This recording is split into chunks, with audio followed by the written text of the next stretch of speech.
everyone, welcome back to my channel. Once again, this is Hannah. Добро пожаловать в наш канал и наш учебный центр Faridun номер 1.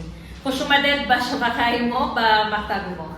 Our topic for today is about the adjective orders. Everyone look at me and listen. In other languages, except English, we can describe a person, a thing, an animal, or a place in any order that we want. На русском, чтобы описать людей, человек, место, животных, мы можем использовать любой порядок прилагательных. Безобойные точки. Барой талил, когда як кас, як одам, як хайвон, як джой. Моме тонем хаджо сифатҳо истифода барем. Example. Безобойные точки. Stand up ayumiki. Stand up. Безобойные точки. Описывайте меня, Сабрина. Например, Vai mehrobon, khushru, chashmi kabut, like this. Describe. Sabrina. Sabrina khushru. Katbalan, safeda. Chashmani kabut dorad, boyai, mehrobonai, donoai. You understand what I mean? Luboy od sherat mimoshem. Используем, you understand? На русском, stand up Mulkaliev. Can you describe Jerilyn? На русском. Jerilyn умная учительница, объясняет все, красивая, интеллигентная.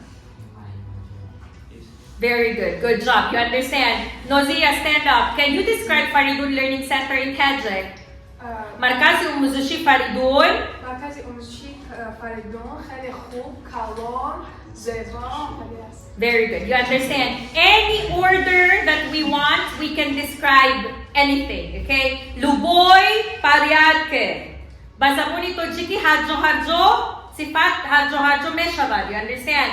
But in English, unfortunately, for you to speak grammatically or for you to write grammatically, you need to use the following orders. You understand? Unas nada порядка. Did you understand what I mean? Okay? And we call that the adjective order. На русском правильный, порядок, прилагательный. In Tajik, Тартиби, дурусти, сифатҳо. Did you understand? Now, the first in order is our determiner. Muayan kulanda. Okay? Our determiners will be a, and, her, 5, 10, many, much, several, some, itagdali. You understand? The next in order is your opinion. Akidai shumo, vashe mineni nashot etava veshi chilavek, животни или место. Look at the board. Opinion. Vashe mineni akidai shumo, mumkin digar odam digar fikir meknat ichigabe. In akidai shumo, you understand? Beautiful, pretty, ugly, smart. Dila minya, может быть это beautiful. Dila vas, может быть нет. It doesn't matter. You understand? Fakt nadorat. Next, tretий очера, seyum, size, размер, andoza. Okay? It will be your big, fat, thin, tall, large, small, medium, extra large, bagaya. The fourth in ochera is age. Sinisol, vosras, okay? Old, young, new, middle age, 22 years old, 10 years old, itagdale. The fifth in order, or ochera, or tartib, will be shape, shakl, figura, forma. You understand? Round, krugle, square, quadrat, tall, short, oval, itagdale. Number 6 in Ocherat will be color, svet, ram. Yellow, green, black, blue, gold, pink, itagdali. Number 7 in Ocherat is origin. Ay gujo, ay do shavad. Okay? Ay gujo, sokhta shavad. You understand? Origin in Russian will be Производство. Производство. Поточки. Very good. So, American, Tajik, Uzbek, Chinese, Brazilian, Philippine, you understand? In Russian, it will be your Rossiyski, Brazilski, Tajikski, you understand? Kitaiski. And number 8 is material. Material na ruska, batojiki, dakadom, askadom chist, Sohtashud, you understand? Na ruska, na какой материал мы использовали для этого вещи, you understand? Металлический, бумажный, пластмассный, ohani, dеревянный, you understand? And the number 9 will be purpose, maksad of this вещи. Для чего это мы использовали? Например, sports, studying, и так далее. And number 10 is the thing, вот это вещи. You understand? Did you understand me? So, let's go to the rules first. Rule number 1, no more than 3 adjectives can be used, okay? Не больше, чем 3. No, but, amo, you can use 4, 5, 6, 7, as long as it's the proper order. And no need of comma. Baini, onho, comma, your virgule, istifoda, namibare. You understand? It's rule. Now, look at my example. Hannah has a beautiful. Why? A is the determiner. Beautiful is opinion. Big is the size. New is the age. Round is the shape. Blue is the color. American is the origin. Metallic is the material. Sports is the purpose. And the noun, ism, существительное, will be watch. You understand? Look at my example. Hannah has a beautiful, big, new, round, blue, American, metallic, sports, Apple Watch. You understand? Now, first question. Can I put it hadjo? No. The answer is no. I cannot mix all the adjectives that describe my watch. You understand? Hadjo smeshina. Nilzya. You understand? Now, the next question. Miss Hannah, I don't want to say it's big. Mesha, the answer is yes. But what will happen? Do not use number 2. Use number 3, 4, 5, 6, 7, 8, 9, and 10. Serano nada paparehad ka. If you do not want to use your opinion, you do not want to use size, you do not want to use age, you do not want to say it is American, it's okay. But still, you need to follow the correct order.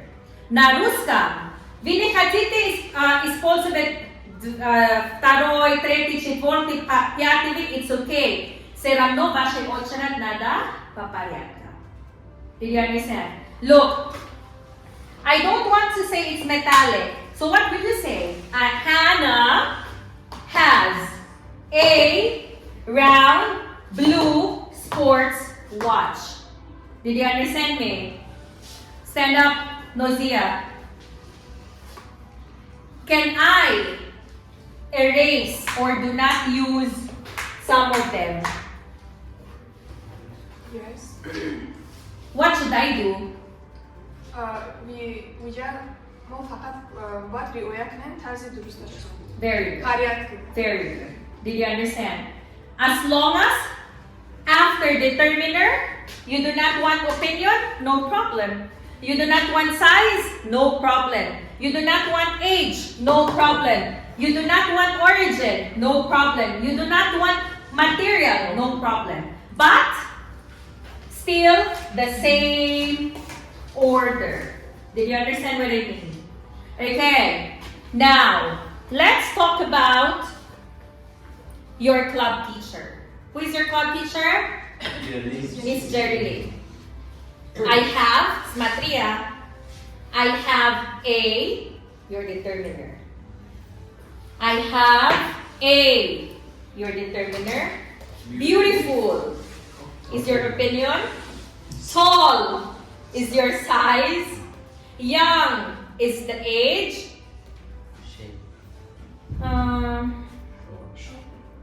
Not short. Like let's say tall, even if we said tall already there, 6. You don't want to say, because you don't want to say brown, white, okay, no need. Number 6, Ubirayan. But number 7, Filipino, club, teacher. Skol kami prapustili. Adin. What we didn't use? Color. Did you understand? Let's say about Mr. Safas, the most famous football player. I have a, number 1. Number 2, handsome. Number 3, let's say thick. Sefas is not thin, is not fat. So, ninada. Okay, tapos tayo. Then, let's go to number 4. Young. Then, tall. Then, we don't want to say his color because very white, so no need.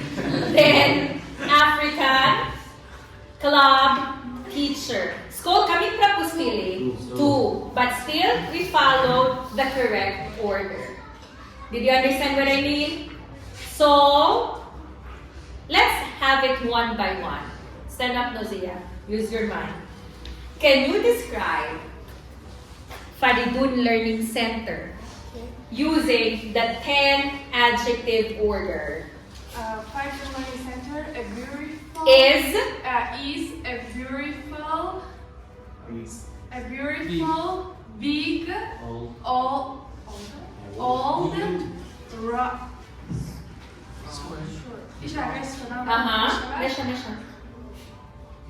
color. Now is for my wedding. I got for one. Tajik. And Tajik. Learning Center. Center. Very good. Stand up, Muhammad. Can you describe your phone? Your phone. I have a beautiful, big, new, black,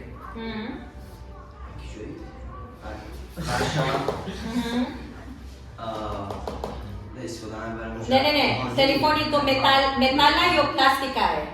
metallic. Okay, metallic. Smartphone.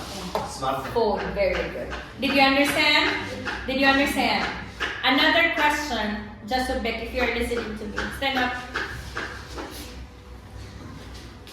There are 9 adjectives, or there are 7 adjectives that you want to use, or there are 5 adjectives that you want to use.